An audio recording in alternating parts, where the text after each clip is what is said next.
স্বাধীনতার ঘোষক সাবেক সেনাপ্রধান শহীদ প্রেসিডেন্ট জিয়াউর রহমান, সাবেক প্রধানমন্ত্রী দেশনেত্রী মরহুমা খালেদা জিয়া বিশ্বাস করতেন এবং বর্তমান সরকারও বিশ্বাস করে।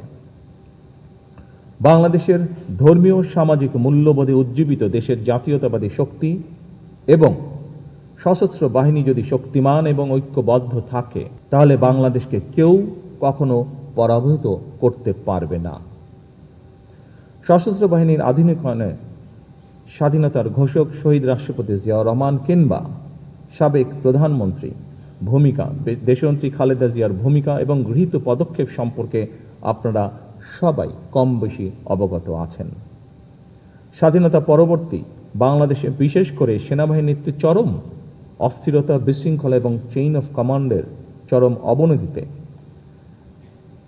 সাবেক সেনাপ্রধান শহীদ জিয়াউর রহমানের দৃঢ় নেতৃত্বে সশস্ত্র বাহিনীকে পুনর্গঠিত করা হয়। সশস্ত্র বাহিনীতে শৃঙ্খলা পুনঃপ্রতিষ্ঠিত করা হয়। সেনাবাহিনী পুনর্গঠনের অংশ হিসাবে ভূ রাজনৈতিক বাস্তবতা বিবেচনায় শহীদ প্রেসিডেন্ট জিয়াউর রহমান পৃথক 5টি পদাতিক ব্রিগেডকে রূপান্তর করে 5টি পূর্ণাঙ্গ পদাতিক ডিভিশন গঠন করেন। পরবর্তীতে 6ষ্ঠ ডিভিশনের ভিত্তি স্থাপন করেন। তারই পরিকল্পনায় বাংলাদেশ সেনাবাহিনীকে ব্রিগেড কাঠামো থেকে ডিভিশনাল কাঠামোতে উন্নীত করা হয়।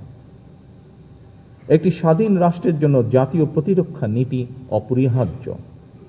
এই বাস্তবতা উপলব্ধি করে শহীদ জিয়াউর রহমান আভ্যন্তরীণ স্থিতিশীলতা ও বৈদেশিক ভারসাম্যের মধ্যে সেতুবন্ধন তৈরির লক্ষ্যে প্রথমবারের মতন সুনির্দিষ্টভাবে দেশের প্রতিরক্ষা নীতি প্রণয়ন করেন।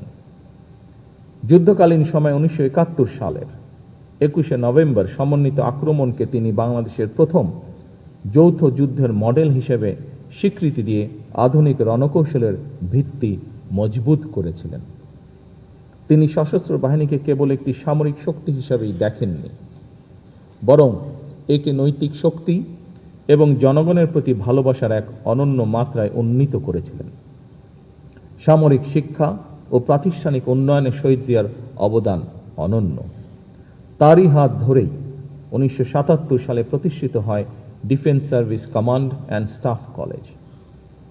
এছাড়া উন্নত সামরিক প্রশিক্ষণের জন্য স্কুল অফ ইনফ্যান্ট্রি অ্যান্ড ট্যাকটিক্সকে সিলেটে স্থানান্তর এবং আধুনিকায়ন করা হয়। পাশাপাশি তিনি প্রতিরক্ষা শিল্পের বিকাশ এবং গোয়েন্দা কাঠামোর পুনর্গঠন করেন। নৌবাহিনীর সক্ষমতা বৃদ্ধির জন্য তিনি 1978 সালে যুক্তরাজ্য হতে অ্যান্টি এয়ারক্রাফট সক্ষমতা সম্পন্ন ফ্রিগেট বাংলাদেশ নৌবাহিনী জাহাজ আলী হায়দার এবং 1980 সালে 4টি পেট্রোল ক্রাফট অন্তর্ভুক্ত করেন।